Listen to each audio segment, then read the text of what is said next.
So, Randy, officially welcome to the LEADx Leadership Show.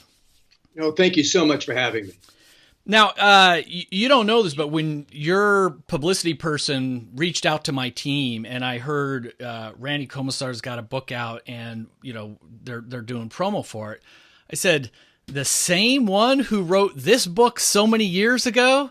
So in the bio, I mentioned you're the author of The Monk and the Riddle. And this book was really life-changing for me. I'm a serial entrepreneur now, but when it came out, I was young and less experienced. And you're not going to be able to see it through Skype, but I mean, the dog-eared pages are numerous throughout. So a big fan of your prior work and really enjoyed Straight Talk for Startups as well. So thanks for that. Well, thank you so much. Yeah, I appreciate it. So I always start with the same first question. So many of our audience members are younger managers. So what advice would you give to a first-time manager, someone who's trying to develop into a great leader? Well, I think the first thing, if you walk into a new job, a new management role, is to understand how you're going to be judged. What does success look like? Make sure that you're clear on those things that you need to accomplish in the first 90 days, 180 days, and first year, so that you and your boss are in sync as to exactly what you need to focus on. I think the second thing is to take time and spend time with your team. Get to know your team, get to evaluate your team, but take your time. Don't try to drive to action quickly, but assess the situation, pay attention, evaluate things.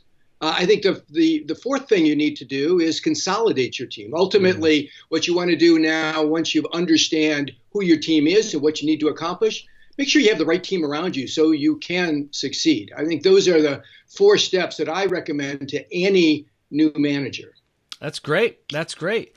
And I'm going to shift over to your book in just a second, but I can't help myself. You're really an insider in Silicon Valley. I've worked with so many greats. And are there certain CEOs who stand out in your mind as being exceptional leaders? I think today, some of my favorites are Jeff Bezos and Reed Hastings. Jeff Bezos at Amazon, Reed Hastings at Netflix. I think they're remarkable, both in terms of their boldness and their ability to reinvent and expand their vision over time, and with the scale of what they've accomplished. I think Meg Whitman, who was responsible for leading eBay from a startup to being a great public business, and did the thankless task of reorganizing HP, is an amazing leader. I think Donna Dubinsky, who was the founder of Palm and later Handspring, and now running Numenta, a remarkable leader. But beyond the iconic leaders, I look at like the teams that I work with. These are the unheralded, the unappreciated leaders so far, but hopefully over time they will have impact. People like Marwan Fausley, who loves working with small businesses, doing transactions across borders. He has a strong passion for that. Amal Deshpande, who is a true believer in the power and importance of farmers and is bringing them technology and the benefits of technology, particularly big data and analytics.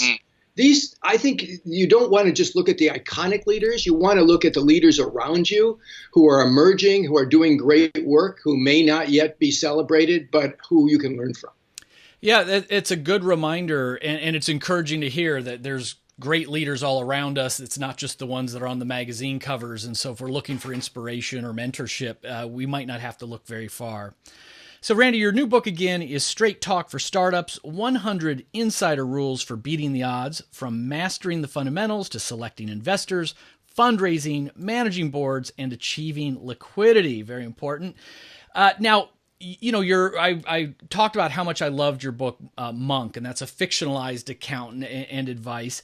And your book, Plan B, was sort of a more traditional business book.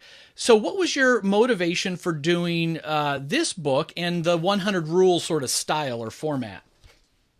Well, my co-author, Jantun Reigersman, and I have been having this conversation going on for years about what was going on in the boardroom and what was going on in management teams. He was a first-time CFO in a Silicon Valley company.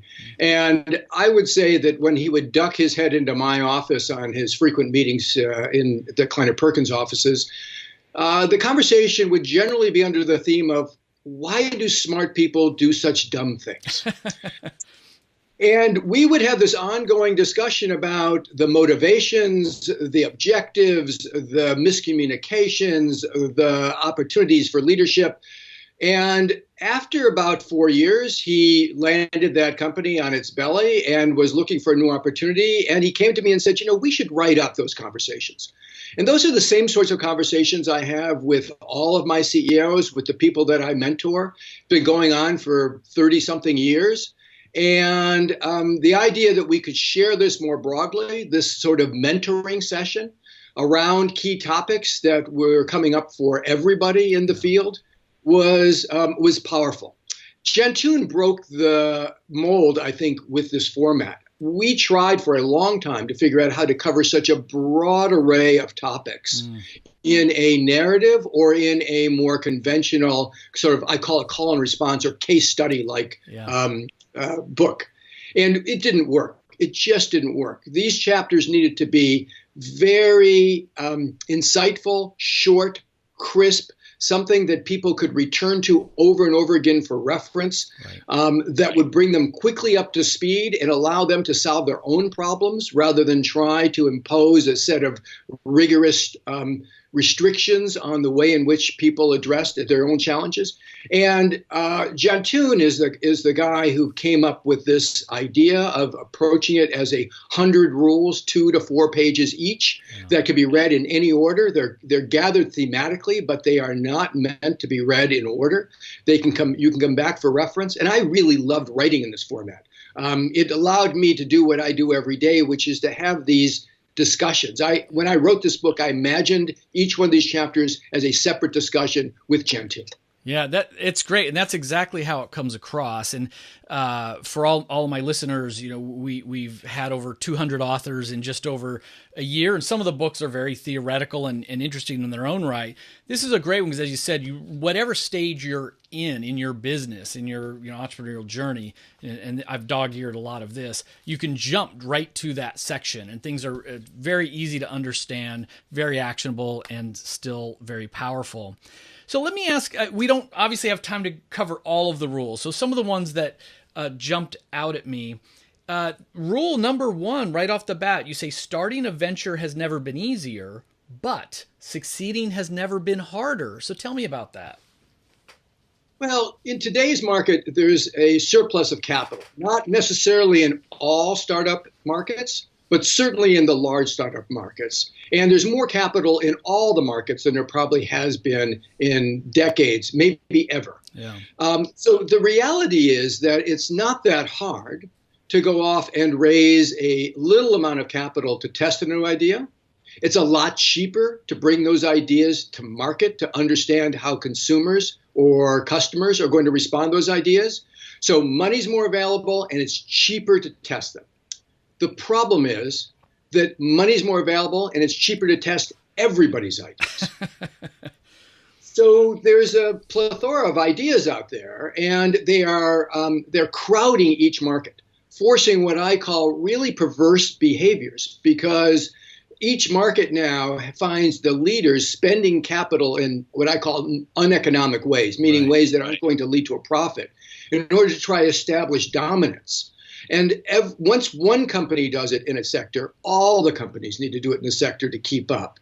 And so you end up with these perverse behaviors that aren't good for entrepreneurs. They're not good for investors. They're not good for customers. And it makes it very, very difficult to succeed because you're having to do things that aren't business-like in order to rise to the top. Now, as a follow-up, I mean, this is kind of tough, but in these markets where people are buying customers and doing uneconomic things, the advantage goes to the company that's raised the most money. It almost becomes a cash arms race. So what advice would you have for someone who maybe is not in that lead position? Wow, my competitors have much deeper pockets to spend in this area. They're doing stupid things in the market. How would you try to compete against that? Well, you have to understand that the first mover advantage is not always an advantage. The reality is that the second player in a market oftentimes gets it right. by learning from the mistakes of the first party in the marketplace. And I think that if you take a look, for instance, at Lyft and Uber right now, Lyft is gaining on Uber much more quickly than Uber is growing today. And Uber's gone off and made a bunch of billion-dollar blunders in the process of spending inordinate amounts of capital to try to dominate markets far beyond what its target market was. Right. And in the process, Lyft is kept to its knitting, continue to grow its business in a methodical way, satisfy customers, satisfy their drivers. And so you begin to see that it is quite possible to be the second in a market and still be able to compete against the first. Yeah, that's a great example. Rule 14 is instead of free lunch, provide meaningful work. Tell us about that one. Well, in Silicon Valley now, it's so difficult to recruit people and retain people that the perks are really outlandish. It's not just free lunches. It's free dry cleaning. It's free pet insurance. It's everything you can imagine to make the lives of these workers easier, to keep them wedded to your business and keep them from going on LinkedIn and finding the next job. So I think that in Silicon Valley, again, is doing something that is not good for business. Because what employees really want more than anything is to be challenged and to have a sense of purpose, to have the opportunity to develop their skills and grow, to be paid fairly and have future opportunities to advance. That's what they really want. And if you give them great work and a sense of purpose, then you can win the hearts and minds of your people without having to lavish them with absurd perks in order to try to keep them in the seat. That's great. Keep the focus on the purpose and the challenging work, the type of work. Rule 32, you characterize 5 different types of investors. So I'm curious, what type of investor are you? And is this you personally or the firm? Well, I think all firms are made up of a different array of investors. Okay. I think if you look at the biggest firms, the best firms, you'll see representatives of many of the different types that I talk about in the book. And I talk about thematic investors who have a view of the future, a theme that they invest in. They look for their keys under the lights, so to speak, looking for projects that meet those themes. There are domain experts who invest in areas that they know well and only those areas that know well. There are quant investors. These are usually now younger investors who are taking advantage of all of the early data on growth and inflections that allow them to get a better sense of which businesses are developing. They look strictly at the numbers. There's people investors, and there's what I call growth investors, later stage investors. I'm a people investor. I always have been. I think from my standpoint, frankly, I'm not smart enough to be a thematic investor. I've been in the business long enough that domains have changed. So I started off as a domain investor, but frankly, if you're going to be in this business for a lifetime or career, you're going to have to change your domains because the market's always changing. So the only thing that I can hold on to is an evaluation understanding of what it takes to be a great entrepreneur and a great business leader, and to look for that in the people that I invest in. Makes a lot of sense. So this is great. You have great advice and very specific advice about raising money, raising capital. And I'm curious, I've got a lot of younger listeners out there to the LEADx show, and I'm sure there's some who are saying, well, this is great if I was already in Silicon Valley, already connected. But I don't know any venture capitalists. Do you cold call them? How do you get connected? So for those who aren't sort of already in the community, what would be your advice to someone who's got the dream, maybe even the skill set, but really no connections to capital? I take a step back, actually. The first thing is, do you actually need venture capital? One of our rules is don't take venture capital unless you absolutely need it. That may sound ironic coming from somebody who works with a venture capital firm, but I think that venture capital doesn't serve all entrepreneurs, and it certainly doesn't serve all stages of entrepreneurship the same. So I do believe that if you can raise money from friends and family or from advances from customers in order to test your ideas out, that's usually a better approach than trying to raise institutional money too early. I also think that it's important to to break your ideas into bite-sized pieces, to stage your investment so that you are focusing on the white-heart risks and assumptions that are key to your analysis early on and proving them out as cheaply and as quickly as possible. And refining your business. I call that dashboarding. It came from the Getting to Plan B book. Dashboarding your business so that you are quickly removing risk, testing assumptions, and increasing the value of your idea along the way, and can determine later whether it's appropriate for institutional investors or not. I also think that you really do need to step all the way back and ask yourself what we call the cardinal rule. And the cardinal rule is, why are you doing this? Why you? Why now? Why this? And if you can't answer those questions in a compelling way for yourself, then you're not ready to answer those questions for an investor. That's fantastic. Thoughts on incubators as a place for some people to get started? Well, I think it really depends on the location, frankly. I think in a place like Silicon Valley is an incubator. The whole place is an incubator. And so when you look at the incubators in Silicon Valley, the role that they play by and large is as a feeder into the ecosystem of investors. They don't really help you build your business. That's not their job. They don't work with you long enough to do that. They work with you long enough to help you refine your idea and pitch so that you can find investors.